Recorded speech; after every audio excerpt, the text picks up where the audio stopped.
Hello, dear student, I am KG Sinha, Assistant Professor SMS Lucknow. बच्चों, मैं आप लोगों को थर्ड सेमेस्टर में नए एकेडमिक सेशन में बहुत बहुत तहे दिल से स्वागत करता हूं। मैं आप लोगों को इस सेमेस्टर में वर्कशॉप टेक्नोलॉजी सब्जेक्ट्स पढ़ाने जा रहा हूं। वर्कशॉप टेक्नोलॉजी एक ऐसा इम्पॉर्टेंट चैप्टर्स है, टॉपिक्स है और सब्जेक्ट्स है जिसे आपको समझना बहुत ही आवश्यक है, क्योंकि इसके बगैर आपका कैरियर मुश्किल है। बच्चों, आप जो कोर्स कर रहे हैं वो है diploma in mechanical engineering production मतलब कि मैन्युफैक्चरिंग से रिलेटेड जितना भी टॉपिक्स है वो आपके कैरियर्स के लिए, फ्यूचर्स के लिए और इंडस्ट्रीज के लिए एक बहुत ही महत्वपूर्ण टॉपिक्स है। इसे अच्छी तरह से समझना है और इसको समझाने के लिए जिस भी प्रकार की आपको ज़रूरत पड़े, आवश्यकता पड़े, आप हमसे कांटेक्ट कर सकते हैं। इसका मेन सिलेबस है, पहले सिलेबस हम लोग देखेंगे कि क्या सिलेबस है। सिलेबस में है बच्चों, पहला है वेल्डिंग टॉपिक।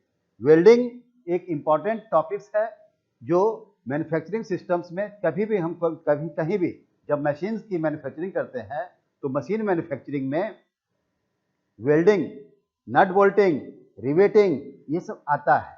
इसके लिए वेल्डिंग जबकि वेल्डिंग का बहुत सारे प्रकार हैं, लगभग 50 प्रकार के वेल्डिंग्स होते हैं।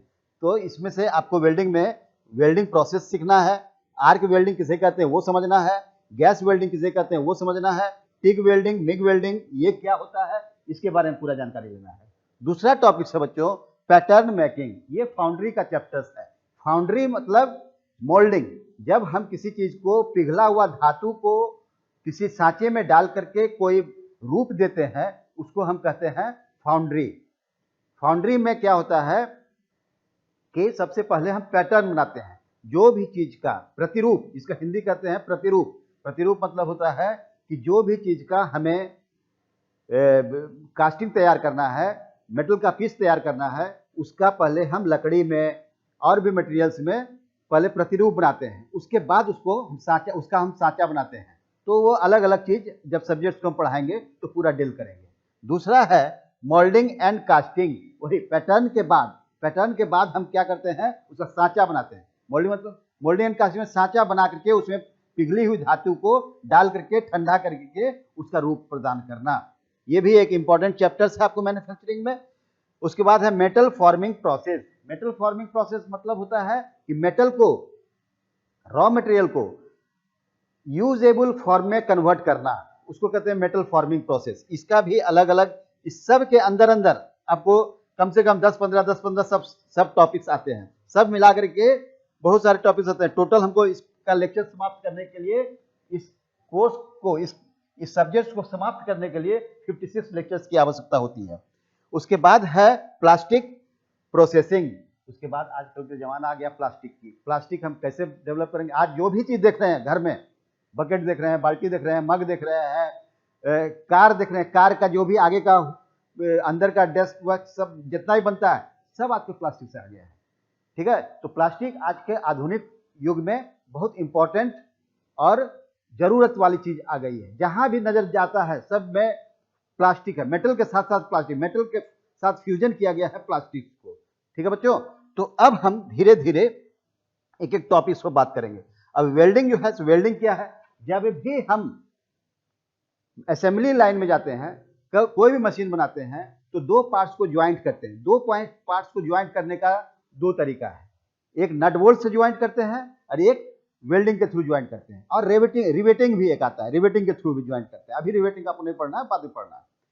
उसके बाद तो नट बोल्ट से जो होता है मतलब कि हमारे पास किसी भी दो पार्ट्स को जोड़ने का दो तरीका है। एक तरीका हो गया परमानेंट ज्वाइंट और एक टेम्परेरी ज्वाइंट। टेम्परेरी ज्वाइंट में नट बोल्ट के थ्रू हम जोड़ते हैं। परमानेंट ज्वाइंट में वेल्डिंग करते हैं, ब्रेजिंग करते हैं, सोल्डरिंग करते हैं, रिवेटिंग करते हैं। तो वेल्डिंग में नट, टेम्परेरी ज्वाइंट क्यों कहते हैं कि नट बोल्ट को खोल करके हम दो पार्ट को अलग कर देंगे।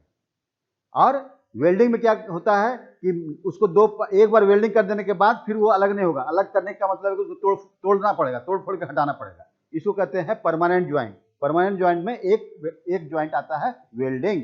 दूसरा है बच्चों रिवेटिंग। रिवेटिंग किसको कहते हैं?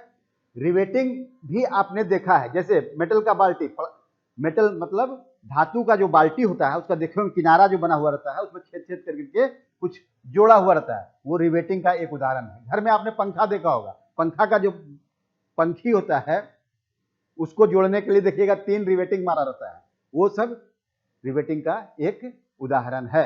अब हम आएंगे वेल्डिंग। वेल्डिंग में क्या है? पहला वेल्डिंग प्रोसेस।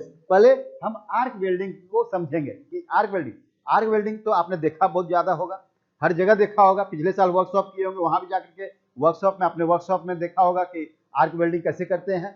आर्क वेल्डिंग में क्या करते हैं? एक टेबल होता है। टेबल जो होता है सो सुचालक टेबल होता है। सुचालक टेबल का मतलब है धातु का बना हुआ टेबल होता है, लोहे का बना हुआ एक टेबल होता है जिसमें हम इलेक्ट्रिक बाद में सप्लाई देते हैं। दूसरा होता है वर्क पीस। 2 वर्क पीस होता है जिसको हम जोड़ते हैं। तो ये वर्क पीस मतलब कार्यखंड 1, कार्यखंड 2, ये 2 कार्यखंड होगा और इसको कार्यखंड को जोड़ने के लिए इसको हम रखते हैं मेटल टेबल पर, मेटेलिक टेबल पर रखते हैं। इसके बाद हमें लगता है इलेक्ट्रोड। इलेक्ट्रोड क्या होता है बच्चों? इलेक्ट्रोड जो होता है सो इस जगह पर इलेक्ट्रिक आर्क डेवलप करने का एक तरीका होता है। तो इलेक्ट्रोड में आपको मैं दिखा दूं कि इलेक्ट्रोड कुछ ऐसा होता है। इलेक्ट्रोड, ये इलेक्ट्रोड है। इलेक्ट्रोड में बीच में मेटल पीस होता है और इस पर एक कोटिंग होती है। कोटिंग को हम फ्लक्स कहते हैं। फ्लक्स का एक स्पेशल यूज है, बहुत जरूरी उसका फंक्शन है। तो पहले हम समझेंगे कि ये इलेक्ट्रोड हो गया। अब इलेक्ट्रोड को हम सप्लाई देते हैं, एसी सप्लाई से सप्लाई देते हैं और टेबल को भी इसी एसी सप्लाई से।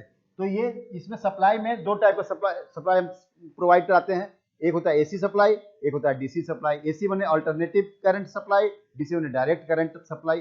तो कोई दोनों प्रकार का हम इसमें सप्लाई प्रोवाइड कर सकते हैं। तो एसी से एक तार जो आएगा ये वेल्डिंग के इलेक्ट्रोड में लगेगा, दूसरा जो है सो टेबल में लगेगा।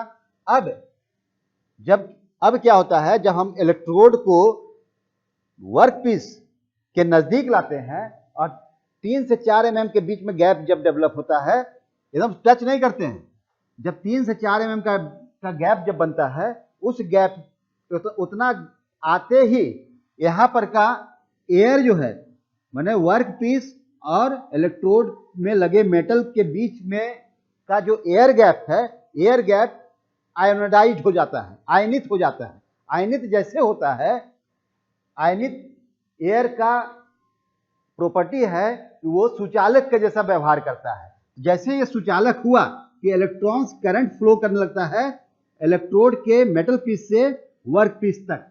तो जैसे ये इलेक्ट्रॉन्स इलेक्ट्रोड से मेटल पीस तक जाता है, वहां पर एक आर्क डेवलप होता है, आर्क चिंगारी डेवलप होता है। ये आर्क इतना तेज होता है, इतना तीव्र होता है, इसको नंगा आंख से देखने पर आंख खराब हो जाएगा। इसलिए वेल्डिंग करते समय में ब्लैक चश्मा हम पहनते हैं। तो इलेक्ट्रोड जैसे आर्क डेवलप करेगा यहाँ पर, तो क्या होगा कि उस आर्क का टेम्परेचर 6000 से 10,000 डिग्री टेम्परेचर 10,000 डिग्री सेंटीग्रेड तक उसका तापमान पहुंच जाता है। जैसे उतना बड़ा तापमान पहुंचता है कि वर्क कार्यखंड 1 माने वर्क पीस 1 और कार्यखंड 2 दोनों का मेटल आपस में पिघलने लगता है, आपस में पिघलता है और साथ ही साथ ये जो मेटल इलेक्ट्रोड का मेटल है वो भी पिघलता है। इसके लिए देखिएगा वेल्डिंग करते समय में इलेक्ट्रोड की साइज छोटा होते हुए समाप्त हो जाता है। तो ये 3 चीज पिघल करके यहां पर बनाता है, इस आर्क की वजह से जो तीनों चीज पिघल जाता है वो बनाता है मेटल पुल कहते हैं। छोटा सा धातु का तालाब जैसा बन जाता है, इसलिए मेटेलिक पुल कहते हैं उसको, मेटल पुल। मेटल पुल में क्या होता है कि तीनों का धातु मिल करके और धीरे धीरे ये भर जाते हैं। भरने के बाद हम इलेक्ट्रोड को हटा देते हैं। जैसे हम हटाएंगे इलेक्ट्रोड को, वहां पर आर्क बनना बंद हो जाएगा और धीरे धीरे वो ठंडा होकर के एक मजबूत ज्वाइंट, मजबूत जोड़ पैदा करेगा। ये मजबूत जोड़ ही वेल्डिंग कहलाता है बच्चों। अब देखिए, अब आपके मन में आता होगा कि भाई ये इलेक्ट्रोड के ऊपर लगा फ्लस्क, ये जो इलेक्ट्रोड के ऊपर फ्लस्क है इसका क्या यूज है? क्या फंक्शन। मन में तो आता होगा ये बात। हमेशा क्यूरियोसिटी दिमाग में रखिए, पूछिए क्यों, ये क्यों है, ये कैसे होता है, तब अच्छा इंजीनियर बनिएगा।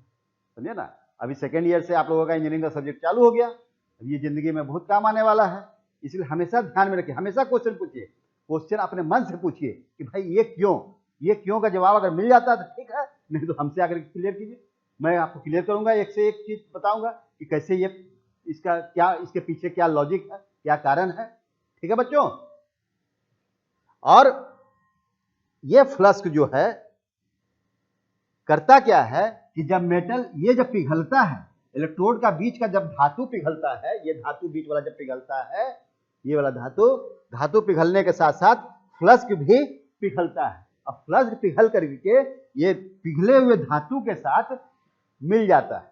अब मिलने के बाद धीरे धीरे जब मेटल पीस ऊपर आता है, जब ये वेल्डिंग हो जाता है, तो वेल्डिंग होने के बाद वो धातु का डेंसिटी कम होने के कारण, फ्लक्स का डेंसिटी कम होने के कारण वो पिघले हुए धातु के ऊपर आ जाता है। ठीक है। ऊपर आने के बाद क्या होता है, वो वेल्डिंग के ऊपर छा जाता है, जैसे दूध के ऊपर छाली छा जाता है ना, वैसे ही ये जो है सो एक छाली के जैसा मेटल, पिघले हुए मेटल पीस के ऊपर कवर कर लेता है उसको। इससे क्या होता है कि ये जो हम वेल्डिंग कर रहे हैं, इस वातावरण में जो नवजात ऑक्सीजन है, ओ जिसको कहते हैं ऑक्सीजन, O2 नहीं, O जो होता है वो मिले ऑक्सीजन जो यहाँ पर अवेलेबल है, वो ऑक्सीजन इस पिघले हुए धातु के साथ रिएक्ट करके ऑक्साइड बना देगा। जैसे लोहे का है तो फेरस ऑक्साइड बना देगा, Fe, लोहे को अंग्रेजी केमिकल नेम में Fe लिखते हैं, और ऑक्सीजन वो मिल करके फेरस ऑक्साइड बनाए। फेरस ऑक्साइड बनने के बाद ये फेरस ऑक्साइड जो है तो वेल्डिंग की दुनिया में सबसे गड़बड़ चीज है वेल्डिंग के लिए। जैसे ये फेरस ऑक्साइड बनेगा, ठंडा होगा, उसमें क्रैक्स आ जाएगा, तो वेल्डिंग का जो मजबूती होता है वो घट जाएगा। इसके लिए इसमें फ्लक्स, हमेशा वेल्डिंग में फ्लक्स का प्रयोग करते हैं, ये गिरफ्त बांध लीजिए दिमाग में, क्योंकि जितना भी टाइप का वेल्डिंग करते हैं, परोक्ष रूप में चाहे डायरेक्ट रूप में, माने डायरेक्ट या इनडायरेक्टली, हम फ्लक्स का उपयोग करते हैं, और उस फ्लक्स के कारण ही वेल्डिंग मजबूत होता है। दूसरी बात क्या है बच्चों, जब वेल्डिंग हो जाए, जब ठंडा हो जाए, तो इस पर देखिएगा स्लैग एक डेवलप हो जाता है, स्लैग, जिसको चिपिंग कर करके हम हटाते हैं ठंडा होने के बाद, छाली जैसा, उस पर जैसे हटाइएगा पपड़ी जैसा हट जाएगा। वो चिपिंग करके जब हम हटा देते हैं तो ये प्रॉपर वेल्डिंग हो जाता है। अब वेल्डिंग करते समय में क्या है, इसको पानी से कभी ठंडा नहीं करना है। ये लोग देखिएगा वेल्डिंग करते समय में जहां पर ग्रिल विल बनाता है, जल्दीबाजी के चक्कर में पानी से ठंडा कर देता है। पानी से ठंडा कतई नहीं करना है, एकदम नहीं करना है। इसके लिए जैसे पानी आप डालिएगा वो वेल्डिंग क्रैक कर जाएगा। कभी कभी आंखों से वो क्रैक्स दिखाई नहीं देता है, जब उस पर हम लोड डालेंगे, खास मान लिया कि 1 टन का लोड डाला, जैसे लोड डालेंगे वो टूट जाएगा। टूट जाना मतलब अगर नीचे में कोई आदमी है, कुछ है, बहुत वजन वाला चीज हम उठा लिए, 10 फीट तक उठा लिए, और एकाएक वेल्डिंग उसका टूट गया, तो क्या होगा, नीचे में अगर कोई आदमी आ गया तो उसकी मौत हो जाएगी। इससे बचने के लिए सही तरीका हम अपनाएंगे हमेशा। तो वेल्डिंग जो है सो ऐसे ही वातावरण में स्वतः ठंडा होता है, धीरे धीरे ठंडा होता है, कूलिंग धीरे धीरे होनी चाहिए। एकाएक ठंडा होना बहुत ही खतरनाक है वेल्डिंग के लिए। अब क्या होता है, ये सेटअप आप समझ गए, यही है वेल्डिंग का वेल्डिंग प्रोसेस। ये खासकर आर्क वेल्डिंग का प्रोसेस है। डिफरेंट गैस वेल्डिंग होगा, उसके बाद ये आपके टिग वेल्डिंग है, मिग वेल्डिंग है। टिग मतलब tungsten inert gas welding, metal inert gas welding, सबका फुल फॉर्म है। बहुत तरह के वेल्डिंग्स होते हैं, सबकी जानकारी मैं धीरे धीरे दूंगा, और आपको इस तरह से एक मजबूत वेल्डिंग की जानकारी हो जाएगी। थैंक यू, बहुत बहुत धन्यवाद।